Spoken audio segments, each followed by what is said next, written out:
आज हम बात करने वाले हैं Hyundai i10 में आने वाले एक कॉमन एरर के बारे में, जो कि रहता है EPS। और EPS का फुल फॉर्म होता है इलेक्ट्रिक पावर स्टीयरिंग। और जैसे ही एरर आपकी गाड़ी में आ जाता है तो आप खुद ही नोटिस करेंगे कि गाड़ी का जो आपका स्टीयरिंग है वो है तो कप आने लगेगा, काफी वाइब्रेट करने लगेगा, या फिर वो काफी ज्यादा हार्ड हो जाएगा, जैसी एक नॉर्मल गाड़ी का होता है जो विदाउट पावर स्टीयरिंग वाली होती है। तो इसका जो एरर है भाई है, उसका सोल्यूशन यही है कि नीचे एक मॉड्यूल होता है जिसे आपको या तो रिपेयर कराना पड़ेगा या फिर उस मॉडल को आपको चेंज कराना पड़ेगा। और वो मॉडल का जो प्राइस है वो काफी ज्यादा रहता है, करीबन 11 से 12 हजार रुपए के करीब उसका MRP रहता है अगर आप ओरिजिनल लेते हैं। और अगर आपको कोई सेकंड हैंड मिल जाता है तो वेल एंड गुड है। लेकिन मोस्टली कई बार क्या होता है, वो रिपेयरेबल भी होता है। अगर आप चाहें तो किसी आप मोटर मार्केट में जाके, जहां पर गाड़ियों को रिपेयर किया जाता है, वहां पे आप पता कर सकते हैं कि इस मॉडल का क्या प्राइस चल रहा है आपके मार्केट में।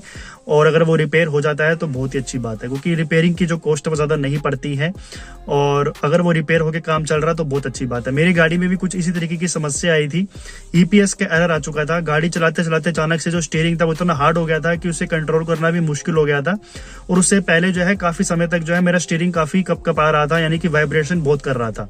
और खासकर जो है वो गाड़ी अगर हम सीधी चलाते हैं तो दिक्कत नहीं आती, लेकिन जैसे हम टर्न की ओर बढ़ते हैं, चाहे हमें राइट टर्न लेना है, लेफ्ट टर्न लेना है, तो उस समय पर हमें ये प्रॉब्लम फेस होती थी। जो स्टीयरिंग है वो काफी वाइब्रेट करता था।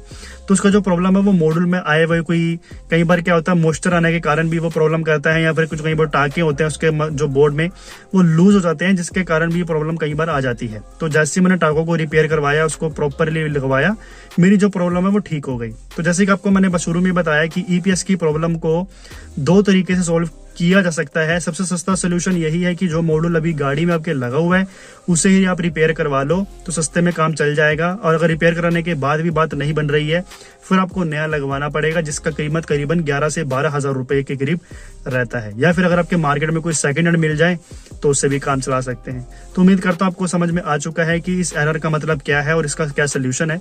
बाकी कोई सवाल हो आपके मन में अभी भी तो आप कमेंट करके हमें बता सकते हो। नमस्कार।